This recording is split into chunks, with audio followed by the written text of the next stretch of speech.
Please welcome 6'7" from Kansas, the captain and the truth, number 34, Paul Pierce.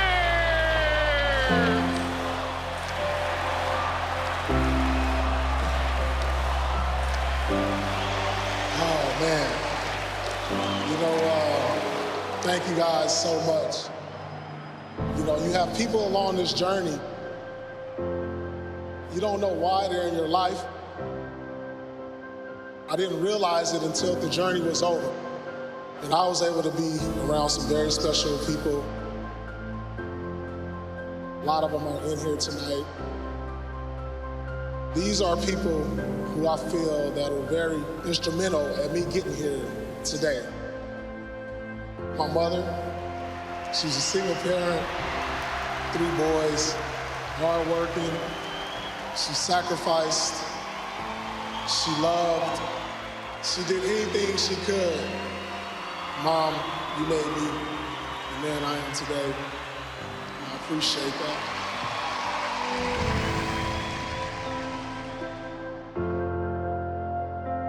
My first inspiration were my 2 brothers, Jamal and Steve. You guys inspired me. I wanted to be just like you. I wanted to go to school, play sports. I thank you guys for being that inspiration. I did my best to provide a good example for him and what I did with sports. And so if I added to that, hey, it's all good. But he's the one that went out and did it, man. It's all him. My boy, Jason Crow, is right here. This is my best friend right here. He has an Inglewood jersey. I played Inglewood High with him. He wound up having a 10-year pro career overseas. That's how joint we are. Like, he may see me have success on a small scale, and it just pushes him forward. And I see him have success on his big scale, and it pushed me forward. We pushed each other, and we made each other better. And so, man, thank you, bro. You know, thank you. Another guy in my neighborhood, Scott Collins, who is here today, a local police officer. All the kids I coach, Paul included, I mean, I feel like are my kids. These are my kids. I mean, I love them. And I really do love them. I care for them. And I'll be for them anytime. Thank you, Scott, for being a friend, a mentor, a father figure. He's in the house tonight. Thank you so much. This is the beginning. It starts at home. It starts where you come from.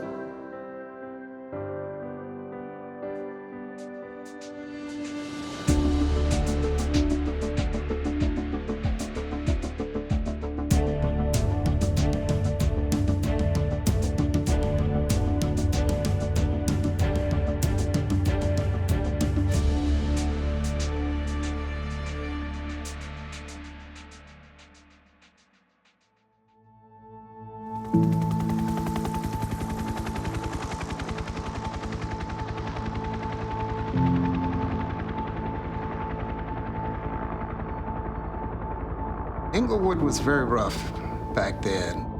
Very, very rough. You know, you have drive-bys and you have Gang activity, a lot of drug activity at the time. It was a very busy city, I would say. Under pressure, I'm a killer. Come and get your tickets to a bona fide thriller. Cold chiller, there isn't nothing realer. Keeping them addicted to the mass, I a pillar. Heroin through the airwaves, call me. Most young men struggle with decision making. It's a battle from within. Paul was going to do something. He was always active. He wanted to be involved in different things. And at that time, gangs were kind of the in vogue thing to do. The movies, The Boys in the Hood, The Colors. These were things that we gravitated to. We saw this as something big, you know, that we wanted to be a part of. Burning like a flame with these lyrics in your brain.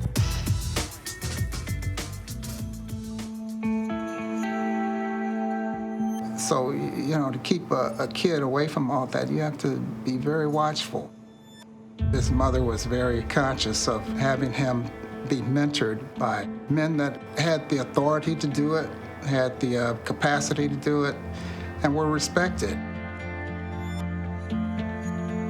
With his mother pushing him to take part in more organized programs, Paul joined the Police Activities League, where he met Scott Collins, an Inglewood police officer who would become one of Paul's mentors. The Forum is right there in the middle of the city. So going on all around it, you got some of the rough streets. But what do the kids look up to? Even you're on rough streets, what are your dreams? You're dreaming about playing here one day, playing at the Forum. You know, that's your dream. Collins would organize 5:30 a.m. morning sessions. I decided, hey, maybe get some of the kids together to come in the gym before school, before I went to work, and work on their game. Paul was one of the main ones. He always was talking about he wanted to get in the gym, wanted to get in early. Instead of being out there on the streets doing something negative, you're in here trying to work on your game, and maybe it's going to take you somewhere. Paul didn't have the father, so he provided that fatherly image. So I'd open my door. If you need somewhere to be, it's here. You need something to eat, you're here. You need some money, I got you. So he really invested in us, and we're very grateful.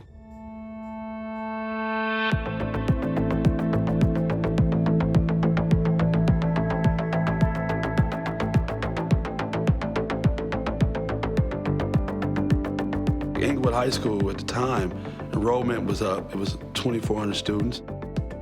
And you go to a tryout at Inglewood High School, there's 300 kids in the bleachers to play basketball. We were both on JV at the same time, and that's where we bonded, was there. That experience of like being on the bottom and making the team, you know, so then he goes to varsity. He's getting 0 minutes. We had some seniors that were on the squad. I thought it was a whole lot better than him. He talked to me about it. He wasn't happy. He wanted to play. He felt he could play, and he wanted to transfer to Crenshaw. His mom told him, you know, go make your team better.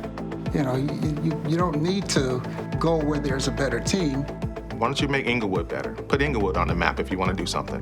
I told him his time will come. You know, I say, you know, just stick with it. And he did. It was about putting in the work and, you know, competing.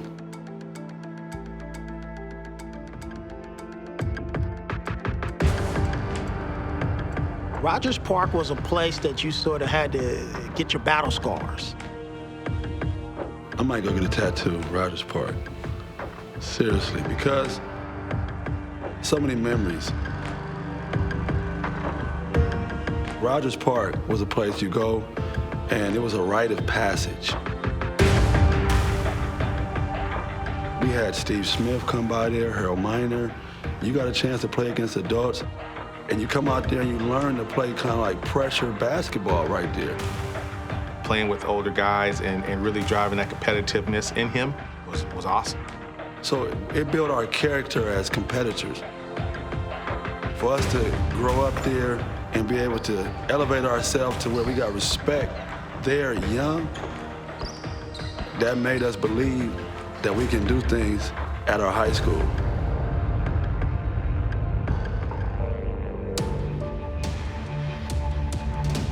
We had a Christmas tournament, and we had 3 of our starters who actually went on vacation. So I had no other alternative but to bring Paul Pierce up to that team. He played him inside. He had grew to 6'5".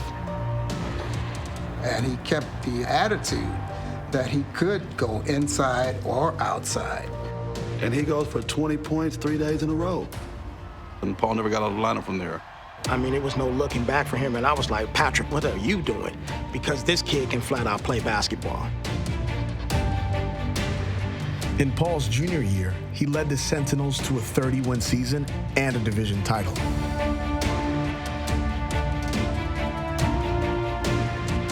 One point in time, we was up in Las Vegas, and I was speaking with him, and I said, Paul, you know, watching you play, watching your development, I said, you have a chance to really do something special. I said, you're NBA bound.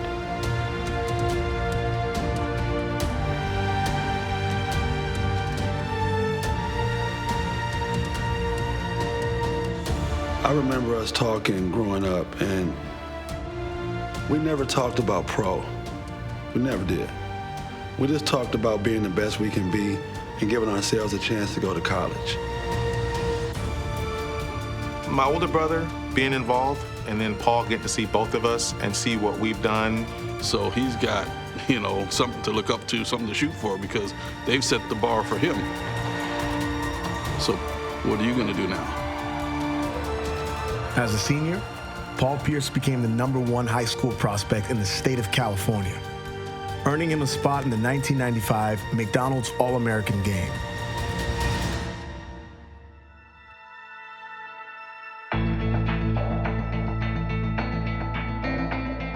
I remember at one particular game, Roy Williams came in, he said, "Paul, I can be anywhere in the country right now, but I wanted to make sure that I'm here to let you know how important that you are to the Jayhawk family."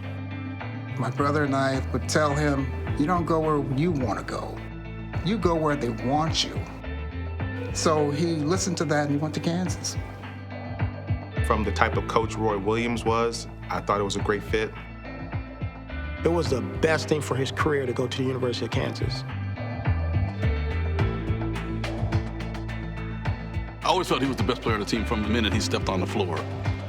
Even though he might not have got the notoriety, but he was already the best player. He already showed glimpses. You go to his junior year now, his last home game was against Oklahoma. He stole the ball at half court and went down for a dunk. And then I remember the next day when I left, I looked on the sports page the next morning when I'm flying back home, and I see the dunk. And I look in the paper, and right in the same picture, I'm in the background. You can see me and his mother standing there with her arms raised. And then he had a point where he went on a run and hit like 6 shots in a row in that game. He's in the zone right now. I think you can put a blindfold on him. Pierce. And, so those were special times.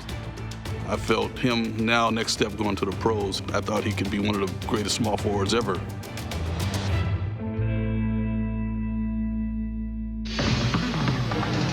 For the second time in 4 years, the NBA draft has taken us north of the border. Tonight it's Vancouver, British Columbia, and the home of the Grizzlies, General Motors Place. Draft night, we were all there at the table waiting for his name to be called.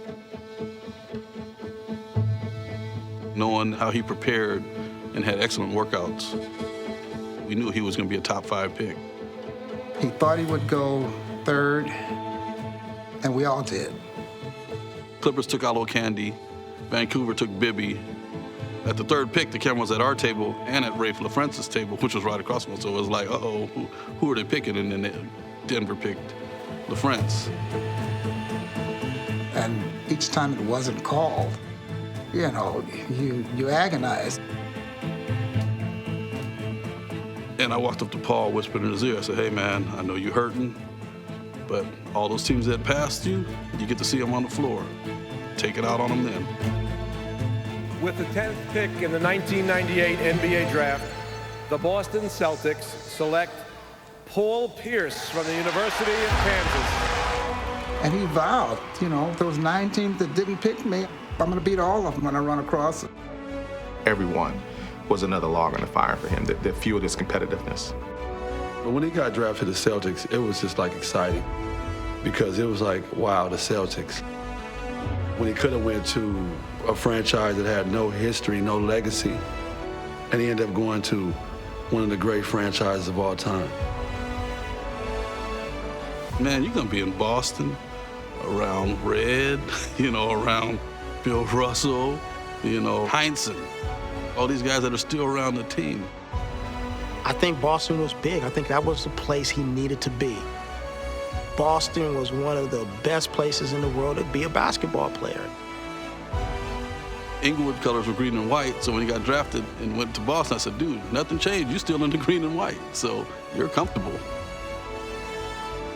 So much history, so much pride in that organization till he couldn't help but be a success there.